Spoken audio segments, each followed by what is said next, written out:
Salut à tous, on se retrouve pour l'épisode 2853 du Zap Image. On commence directement avec le joueur français convoqué en équipe de France. Il vient d'arriver aujourd'hui du côté de Clairefontaine. Et tout d'abord l'arrivée de Kylian Mbappé à Clairefontaine en full black, donc c'est-à-dire maillot, chaussures, jeans, tout en noir tout simplement. Kylian Mbappé après son triplé hier déjà bien sûr du côté de Clairefontaine pour préparer les deux prochains matchs de l'équipe de France contre l'Allemagne et contre le Chili. On peut voir également Konaté, le défenseur de Liverpool, également convoqué. Lui aussi les gars est arrivé aujourd'hui. La même chose pour Antoine Griezmann, il vient d'arriver à Clairefontaine. Un peu du bleu pour Grisou. On peut voir aussi Eduardo Camavinga avec ses lunettes sponsorisées par Nike pour Camavinga ou par exemple Jules Koundé. Vous savez que Jules Koundé il a son style vestimentaire à lui. Donc regardez, lors de son arrivée aujourd'hui du côté du rassemblement des Bleus.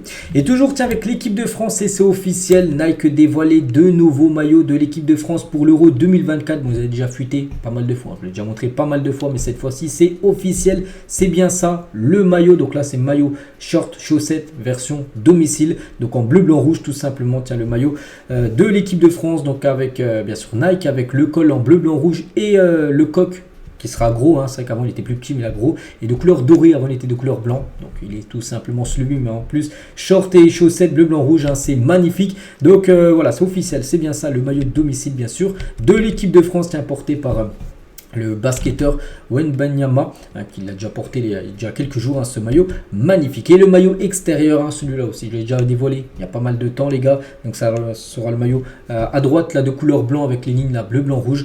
Donc voici les deux nouveaux maillots officiels de l'équipe de France pour l'Euro 2024. Et concernant la vente de ces maillots, donc les nouveaux maillots de l'équipe de France seront disponibles à la vente à partir de ce jeudi 21 mars. Donc là actuellement vous ne pouvez pas encore les retrouver, que ce soit sur la boutique de Nike ou peu importe. Pas encore officiel, enfin c'est pas encore sorti, ça sortira officiellement jeudi matin à 9h. Voilà, c'est deux nouveaux sublimes maillots. Il y a aussi le maillot de gardien, parce qu'il faut oublier qu'il y a un gardien bien sûr dans chaque équipe, donc ça sera un maillot full jaune, voilà pour le maillot du gardien de but du côté de l'équipe de France. Donc c'est pour les hommes et pour les femmes, donc parce que là on peut voir Amandine Henry par exemple, ça sera aussi le maillot utilisé pour l'équipe de France pour les Jeux Olympiques 2024. Du côté des autres sélections, parce qu'il y a quelques jours c'est Adidas qui a dévoilé pas mal de maillots, et là c'est Nike, donc ils ont dévoilé l'équipe de France, ils ont dévoilé également les deux maillots pour le Portugal. Donc là en blanc c'est le maillot extérieur, en rouge bien sûr c'est les maillots domicile, enfin les couleurs du maillot domicile portugais. Pour le Brésil, donc le jaune bien sûr domicile, l'extérieur sera le maillot de couleur bleue, des sublimes maillots aussi pour bien sûr la sélection brésilienne. Du côté des Pays-Bas, le orange domicile, le bleu extérieur, et aussi l'Angleterre, toujours avec Nike. Nike a dévoilé tous ses maillots aujourd'hui. Donc l'Angleterre, le maillot domicile couleur blanc comme d'habitude et les couleurs bleues. Le maillot extérieur pour cette sélection anglaise. Le maillot domicile aussi de la Norvège, plutôt original, parce que normalement c'est tout le temps du rouge. Et eux, c'est vrai qu'ils ont un peu changé, il y a un peu du bleu, même du blanc sur le maillot domicile de la Norvège. Pas pour l'Euro parce qu'ils ne sont pas qualifiés pour l'Euro, mais pour les matchs là qu'ils vont disputer pour l'Euro 2024, enfin pour l'année 2024, désolé. Donc le maillot domicile et le maillot extérieur sera de couleur blanc avec un peu de bleu, porté par bien sûr la star, bien sûr là-bas, Erling Haaland. Le nouveau maillot aussi de la Corée du Sud, le rouge domicile, le bleu bien sûr, version extérieure. Du côté des États-Unis, le maillot blanc domicile, le maillot bleu, blanc, rouge, un peu de rouge, ça sera le maillot bien sûr extérieur des Américains. Le maillot domicile du Canada sera de couleur rouge, le maillot extérieur sera de couleur blanc. Il y a aussi les nouveaux maillots du Nigeria, donc le vert sera le maillot domicile, et enfin vert noir, et le maillot extérieur sera de couleur blanc pour cette sélection africaine. Donc voilà tous les maillots que j'ai pu voir là, que je vous partage aujourd'hui. On continue les gars, on va parler de Cancelo, actuellement prêté au Barça par Manchester City, ne souhaite pas retourner en Angleterre.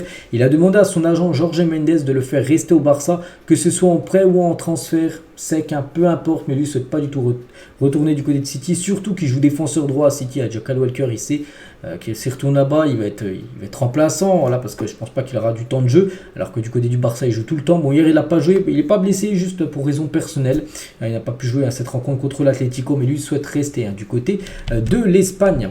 Giroud envisage un départ vers la MLS, privilégiant les villes de New York ou Los Angeles, ça peut être Los Angeles FC, Los Angeles Galaxy ou New York Red Bull par exemple pour Giroud. Malgré son souhait de prolonger à l'AC Milan, la tendance se confirme pour un nouveau chapitre aux États-Unis, parce qu'actuellement il est en fin de contrat dans 3 mois et 12 jours exactement, et on ne sait pas ce qu'il va faire pour l'instant. pour l'instant, il se dirigerait plutôt vers les États-Unis. Olivier Giroud. Mario Hermoso en fin de contrat en juin prochain est courtisé par le FC Barcelone et la Juventus, notamment. Pourquoi il est intéressant ce joueur? Parce que j'ai dit, il est en fin de contrat, donc gratuit. Et bien sûr, pour le Barça, par exemple, ça peut être bien sûr un joueur très intéressant pour l'avoir dès l'été prochain. Des premiers contacts ont eu lieu entre l'entourage de Théo Hernandez et l'AC Milan pour une prolongation de contrat. Tiens, on parlait de Giroud juste avant, joueur français aussi de l'AC Milan. Lui, c'est pareil, mais lui, bien sûr, l'AC Milan souhaite le conserver. Donc déjà, il a un contrat encore, il n'est pas en fin de contrat là dans 3 mois, mais il souhaite déjà le prolonger, reprolonger, on va dire, son contrat pour encore des années supplémentaires, bien sûr, pour le capitaine Théo Hernandez. Pep Guardiola veut faire rester Bernardo Silva, qui est auteur d'un doublé hier lors du match de Manchester City. Tout le monde l'aime et on le veut. Bernardo est vraiment important pour nous et le fait qu'il reste est très très important. Donc voilà, parce que lui a été pisté, il est pisté chaque été par de nombreux clubs, dont le Barça, dont le Paris Saint-Germain. Mais voilà, du côté de City, Pep Guardiola souhaite conserver encore l'international portugais. Liverpool est intéressé par Daniel Malen pour cet été. Voilà, un joueur qui pourrait potentiellement quitter l'équipe du BVB, on verra. Liverpool serait intéressé par l'attaquant néerlandais. Le Bayern Munich est prêt à proposer un nouveau contrat à Jamal Musiala, gros match. Le Bayern s'est imposé 5-2 ce week-end, il a marqué 2 buts, une passe D sur les 5 buts inscrits par son équipe. Donc le Bayern souhaite bien sûr déjà lui aussi augmenter son contrat. Il a seulement 21 ans, ça joueur pour le présent et aussi pour le futur, Musiala. Donc le joueur est courtisé par plusieurs grands clubs européens, dont Manchester City, c'est Fabrizio Romano qui le dit. Donc voilà, des grosses équipes intéressées, mais bien sûr le Bayern souhaite le conserver. Le jeune Lenny Yoro, lui, veut rejoindre le Real Madrid cet été, donc il a le choix soit de rester à Lille, soit aller au PSG ou soit le Real. Et pour l'instant, d'après Marca, qui est un journal espagnol, il privilégierait plutôt l'option Real Madrid, et le Real est très intéressé par Lenny Yoro. On verra bien sûr si le deal pourra se faire ou non. On va parler de cette info complètement folle. Donc Xavi hier après carton rouge. Bon, il est entraîneur, Xavi. Deuxième rouge qu'il prend cette saison en tant que coach. Alors que Ramos, les gars, qui retourne en Liga, du côté de Séville, seulement un rouge. Ramos, normalement réputé pour avoir pas mal de rouges, alors que c'est un joueur comme Sergio Ramos, c'est fou. Et c'est vrai que Xavi, les gars, avec son carton rouge, c'est comme un gros coup dur. Il devrait être suspendu 2 matchs suite à son carton rouge face à l'Atlético Madrid. Donc les 2 prochains matchs, au moins, un minimum, il sera en tribune. Et c'est bien sûr un coup dur, parce que c'est comme l'entraîneur. Et l'entraîneur, c'est mieux de l'avoir sur le bord du terrain qu'en tribune. Donc voilà, concernant Xavi. Et Xavi, qui a eu un petit message par rapport au Paris Saint-Germain, l'équipe que va affronter le Barça en Ligue des Champions. Nous savons que le PSG est probablement le favori en raison des énormes transferts qu'il a effectué, mais nous avons l'histoire à nos côtés. Je suis sûr que nous pouvons rivaliser avec cette équipe du Paris Saint-Germain, bien sûr. Voilà, pour moi, c'est du 50-50, ce duel entre le Barça et le Paris Saint-Germain. On va parler de l'Inter Miami, joué la nuit dernière contre Washington DC United, et l'Inter Miami sans Léo Messi, ils se sont imposés 3-1 grâce à un grand Luis Suarez. Donc Campagna buteur, mais Suarez doublé à Luis Suarez. Et Suarez, les gars, son bilan pour ses débuts en MLS avec Miami, c'est 5 matchs, déjà 4 buts et 3 passes D, déjà décisif sur 7 buts en 5 matchs. Luis Suarez du côté de l'Inter Miami, ça se passe très très bien, bien sûr, pour Luis Suarez. Et concernant Messi, qui était forfait pour le match, en plus je l'ai dit hier sur ma chaîne principale, c'était un peu mon titre, inquiétude autour de Messi, qui est beaucoup blessé. Et c'est vrai, donc son entraîneur, l'Inter Miami, Léo Messi, blessé contre Nashville mercredi dernier, ne pourra pas jouer avec la sélection argentine pour ces 2 rencontres amicales. Donc là, l'Argentine va jouer contre le Salvador et le Costa Rica pour cette trêve là internationale. Il devrait être forfait lors des 2 rencontres. Léo Messi, on lui souhaite bien sûr un très bon rétablissement. On va parler d'une rencontre qui a dégénéré, c'était ce week-end, c'était du côté du championnat turc. 12 personnes ont été interpellées après les violences qui ont éclaté dimanche à l'issue de la victoire du Fenerbahçe à Trabzonspor 3-2. Des supporters de l'équipe de Trabzonspor sont rentrés sur la pelouse et avaient agressé les vainqueurs, donc l'équipe du Fenerbahçe. Donc déjà ce match se finit 3-2 avec le 3e but inscrit par Batshuayi à la 87e minute de jeu. Et en gros, quand ils fêtaient leur but, le Fenerbahçe, ce but du 3-2, ce but de la victoire, il y a des supporters de Trabzonspor qui sont rentrés sur la pelouse tout simplement. Regardez, c'était n'importe quoi. On peut voir la supporter à droite, c'est Hooligan, les gars, qui attendaient en mode combat, on peut dire, les joueurs de Fenerbahçe. Regardez, c'était fou. Donc 12 personnes ont été arrêtées. Donc les joueurs de Fenerbahçe sont vite rentrés au vestiaire parce que là, c'était envahissement de terrain. Ça a pu tourner vraiment au drame. Donc il va y avoir des lourdes sanctions, bien sûr, sur l'équipe de Trabzonspor qui pourrait perdre des points au classement. Et il risque aussi de jouer pas mal de matchs à huis clos après ce qui s'est passé. On a frôlé le drame hier du côté du championnat turc. Et sinon, au niveau classement, ça donne quoi? Donc c'est toujours la lutte entre le Galatasaray qui s'est imposé également ce week-end et le Fenerbahçe. Galatasaray premier, 81 points, le Fenerbahçe 79 points. Après on descend de 30 points pour Trabzonspor 3e. Donc voilà, bien sûr le titre va se jouer entre les deux là. Et voilà, il y a 2 points d'écart, il reste 8 journées. Voilà, donc tout va être joué là d'ici les prochaines semaines. Du côté du championnat d'Arabie Saoudite, il y a aussi Al Hilal qui jouait hier contre Damak FC et Al Hilal s'est imposé 2-1 grâce à 2 buteurs pourtant. Enfin, il menait 1-0 après Damak a égalisé en toute fin de match. N'oubliez pas qu'Al Hilal restait sur 28 victoires d'affilée. C'est Mikel à la 93e minute de jeu qui a permis à Al Hilal de prendre 3 nouveaux points et du coup nouvelle victoire et 29e victoire d'affilée. Déjà 28 c'est un record, avant le record c'était 27, c'était une équipe du Pays de Galles qui avait 27 victoires d'affilée dans le football moderne, donc le 28, 29 maintenant pour Al Hilal. Voilà, ils sont en train de poursuivre bien sûr cette série qui va être très compliquée à battre. Il n'y a pas de nul les gars, c'est que des victoires. Les Leverkusen, on sait que c'est plus de 38 matchs sans perdre, bon il y a eu des nuls. Mais c'est que des victoires. Bon, c'est vrai, on ne sait pas trop ce que ça vaut. Je ne sais pas si Al Hilal arrivera à faire ça en Europe, bien sûr, en Ligue des Champions, en Première Ligue, c'est quasiment impossible. Mais voilà, ce qu'ils sont en train de réaliser, c'est quand même incroyable. 29 victoires d'affilée. Manchester City qui fait face à 115 accusations, risque de lourdes sanctions, dont d'importantes déductions de points au classement. On sait que par exemple, Everton, en début de saison, a perdu 10 points. Bon, ça a été réduit à 6 points, mais bon, ils ont gagné 4 points, mais bon, ils ont quand même perdu 6 points à l'équipe d'Everton. Donc City, eux, ils font face à plus de 115 accusations contre le club, donc ils pourraient perdre des points au classement. Donc ce serait une catastrophe, bien sûr, pour City qui abandonnerait bien sûr son titre de remporter le championnat. Ryan Cherki rappelé par Thierry Henry, donc il ne devait pas jouer avec l'équipe de France Espoir, mais il y a eu 2 forfaits, Joris Chotard et Georgino Rutter, un joueur de Leeds. Les deux sont forfaits et du coup Thierry Henry appelle tout simplement Ryan Cherki pour affronter la Côte d'Ivoire et les États-Unis les 22 et 25 mars prochains. On va parler de Kylian Mbappé. Donc on sait que Mbappé, j'en ai parlé sur ma chaîne principale à midi, qui venait d'atteindre son 250e but du côté du PSG. On peut voir les autres meilleurs buteurs. Donc Cavani, lui, c'est 205, c'est des chiffres ronds. 250 pour Mbappé actuellement, 297 matchs, sans compter les passes D bien sûr. Donc Cavani, c'est 200 buts inscrits. Zlatan, c'est 156. Après, il y a Neymar 118 et Pauletta 109. Donc là, c'est le top 5 des meilleurs buteurs de l'histoire du PSG.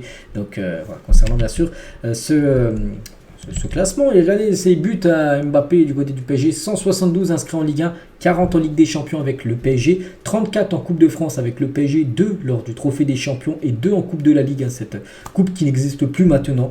Donc en tout, si tu additionnes tout ça, ça fait 250 buts, les 250 buts inscrits par Kylian du côté du Paris Saint-Germain. On va parler de Manchester United qui a formulé une offre de 40 millions d'euros pour Marcin Bulka, le gardien très bon polonais de l'équipe de Nice, qui est très fort surtout dans les séances de tir au but, penalty, tout ça. Vraiment, il a un gros pourcentage d'arrêt. Bref, Manchester serait très intéressé pour pourquoi pas être la doublure ou être le gardien numéro 1, être la doublure peut-être d'André Onana. Donc on verra, mais voilà, Bulka, les gars, intéresse à l'équipe des Red Devils. On continue avec l'équipe de Lyon féminin et officiel, le groupe OL vend sa franchise américaine de foot féminin Seattle Reign, donc ex-OL Reign, à Carlisle pour un peu plus de 50 millions d'euros. Donc cela va faire du bien aux finances de Lyon. Voilà, c'est 50 millions d'euros là qui rentrent dans les caisses de l'Olympique lyonnais. Martin Terrier sur un possible retour au LOSC, on ne sait pas de quoi l'avenir sera fait, mais c'est un regret de ne pas avoir réussi à jouer plus longtemps du côté de Lille. Je m'imaginais y jouer la Ligue des Champions un jour, donc j'aimerais faire une bonne partie de ma carrière à Lille. J'espérais faire une bonne partie de ma carrière à Lille. Bon, maintenant on sait qu'il a quitté Lille, il était parti à Lyon, ensuite il est venu à Rennes, donc il regrette un petit peu son parcours court, on peut dire, du côté du LOSC. On va parler de Gyökeres, un joueur qui devrait certainement être transféré l'été prochain parce qu'il nous fait une saison exceptionnelle. Donc hier il joue avec le Sporting, il a marqué un triplé et donc le goleador scandinave, c'est un joueur suédois, en est à 22 buts et 9 passes D en championnat du Sporting. Mais si on rajoute toutes les autres compétitions, il monte son total à 36 buts et 14 passes D en 39 matchs, toutes compétitions confondues. Donc il y a vraiment des chances de le voir, je sais pas où, mais dans un gros championnat en Europe, que ce soit le championnat je sais pas allemand, le championnat anglais par exemple, avec des stats comme ça, on pense qu'il y aura beaucoup d'équipes intéressées. On va parler de Gérard Piqué, retraité depuis 2022. Gérard Piqué a exprimé son rapport au football dans un large entretien au Sunday Times et revendiqué certains changements afin de le rendre plus attractif. Il a dit le football durant 90 minutes, vous savez un match ça dure 90 minutes, n'est plus aussi excitant. En gros il dit que maintenant les personnes ont du mal à regarder un match tout entier parce que c'est long. Il a dit l'une des raisons pour lesquelles nous avons créé la Kings League est que j'ai vu mes enfants regarder un match de football, après 10 minutes ils étaient sur leur téléphone en train de regarder autre chose. Le football est en compétition avec Netflix, Amazon, YouTube, TikTok, chacun sa limite de temps. Le foot durant 90 minutes n'est plus aussi excitant. Il faut trouver des moyens de marquer plus de buts ou bien faire en sorte qu'une rencontre ne puisse pas se finir en match nul. Le football a peur du changement. Il y a une énorme histoire, c'est très traditionnel, mais le changement va arriver, il doit arriver. Un match de 90 90 minutes qui peut finir sur un 0-0 est très difficile à comprendre pour la nouvelle génération. Voilà, bon, ce qu'il a dit. Bon, on pense pas que ça va changer. On ne voit pas le foot dans 5-10 ans, les gars, durer 20 minutes, enfin demi-temps de 20 minutes avec des nouvelles lois. Non, le football restera le football. Après, peut-être, je sais pas le temps, peut-être un jour, pourquoi pas faire demi-temps de 30, mais vraiment avec du temps de jeu fictif, hein, vous voyez ce que je veux dire, quand par exemple il y a des changements, on coupe le chrono, quand il y a une faute, bah, tu coupes le chrono, hein, comme ça se fait au hand. Donc voilà, déjà je pense que ça serait une belle avancée. Moi j'aimerais bien que ça soit en place, hein. Demi-temps de 35 on peut dire avec du jeu fictif que là comme c'est actuellement, parce que des fois on s'endort un petit peu, parce que des fois ça prend du temps, là, les changements, tout ça. Mais voilà, hein, ce que peut penser tout simplement Gérard Piqué. Mikel Arteta est présent au centre d'entraînement du Real Madrid, parce qu'hier il y avait un match entre les U19 du Real et les U19 de l'Atlético Madrid. Bon, les jeunes de l'Atlético Madrid sont imposés 2-0 contre les jeunes du Real Madrid. Mais on peut voir Mikel Arteta, tiens, juste là au bout de mon doigt, 5-6 cm à côté, là, donc voilà, il était présent, c'est le coach, n'oubliez pas, de Arsenal. Bon, vu que là c'est la trêve, c'est pour ça qu'il a quelques jours de repos avant de reprendre l'entraînement du côté des Gunners.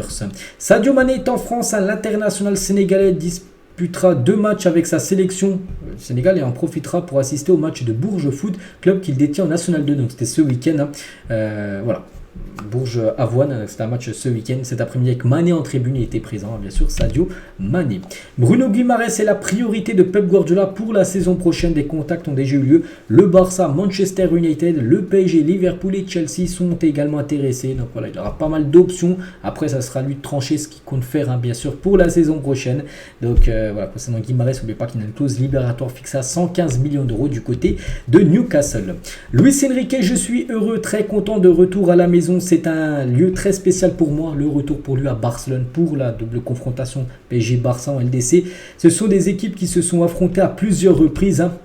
Et Luis Enrique, sur le fait qu'il était le coach du Barça lors de la remontada 6-1, c'était lui l'entraîneur, hein, du Barça, il a dit la remontada, elle n'a servi à rien car elle n'a pas permis de remporter la Ligue des Champions puisqu'on a ensuite été éliminé par la Juventus Turin. C'était en quart de finale, hein. La remontada c'était un 8e, mais le tour d'après la Juve avait éliminé bien sûr le Barça. On ne me rappelle que la remontada, mais 15 jours avant, on était entre la vie et la mort, hein. Les coupables étaient l'entraîneur et le staff. Je me souviens aussi du 4-0 pour Paris comme du 6-1. Je vais essayer de me donner à 100% pour qu'on passe ce tour. Voilà, maintenant bien sûr il est concentré à fond bien sûr sur le PSG, mais voilà, il dit que cette remontada n'avait servi à rien parce que le Barça n'avait pas gagné la Ligue des Champions cette saison-là. Ton scénario idéal cet été pour Ivan Toney, qu'est-ce qu'il compte faire? Il a dit si Brentford me vend et fait son argent et je m'en vais pour Madrid, tout le monde est content, hein. Donc ça le mérite d'être clair, hein. L'Anglais souhaite quitter Brentford cet été, donc voilà. Bon, après Madrid, on ne pense pas le Real ni l'Atlético qui va, parce que pour l'instant il n'y a pas de rumeur, après on ne sait jamais, mais même c'est un autre club, soit Chelsea, Manchester United, peu importe. Donc voilà, en gros il souhaite quitter Brentford, hein, et du moment que son club actuel Brentford fasse de l'argent sur lui, c'est-à-dire le vendre très cher, il sera très content. Ivan Toney.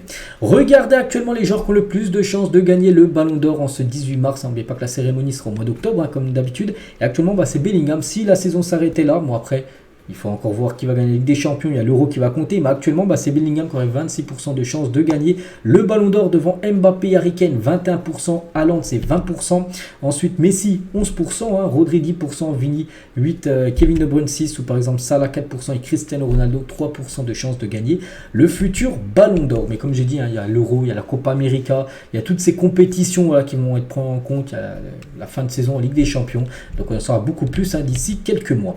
Mikayil Fall, jeune joueur sénégalais de l'équipe du Barça B, de 19 ans, est convoqué pour la première fois par le Sénégal, mais l'équipe première, hein. Le défenseur central du Barça B réalise une très grosse saison. On sait que Xavi fait confiance à beaucoup de jeunes. Tiens, un nouveau jeune joueur qui a joué hier, c'est Casado, un jeune joueur du Barça, qui a joué avec l'équipe première. Donc il y a Lamine Yamal, il y a Pau Cubarsí, il y a Hector Ford. Donc bientôt on pourrait voir le jeune Faye, hein, jouer très prochainement avec l'équipe première du FC Barcelone. On le félicite parce qu'il est convoqué avec le Sénégal. Juan Jesus, il a dit, hein, joueur de Naples, hein. Lamine Yamal a 16 ans et il a bien joué contre nous, hein, lors du match Naples-Barça. Cubarsí est né en 2007, hein. Il a un an de moins que ma fille et c'est effrayant, c'était incroyable de voir de si jeunes joueurs jouer à ce niveau, hein, déjà d'être aussi performants lors de grands matchs européens alors qu'ils sont tout jeunes, hein. Lamine Yamal 16 ans et Pau Cubarsí seulement 17 ans. On va parler d'un joueur amateur suspendu 30 ans après avoir frappé un arbitre, donc d'après SoFoot, un joueur de Champagny FC évoluant en 2e division du championnat district senior a écopé une suspension de 30 ans avoir frappé un arbitre officiel et son assistant en plein match. donc il a disjoncté. Et gros rapport sur ce joueur, du coup, qui ne jouera plus à 30 ans, les gars, on peut dire c'est fin de carrière pour lui. Bon, il pourra jouer peut-être quelques fois des soccer ou des matchs amicaux, mais des matchs officiels en district, c'est fini pour ce joueur. Et on finit, les gars, cet épisode, voilà, tout simplement avec ça, on en finit avec cette info. Aujourd'hui, donc j'espère que ça vous a plu. Donc on se retrouve bien évidemment demain mardi, pour le prochain numéro de l'After Zap Image. Je vous souhaite une très bonne journée, très bonne soirée et à demain.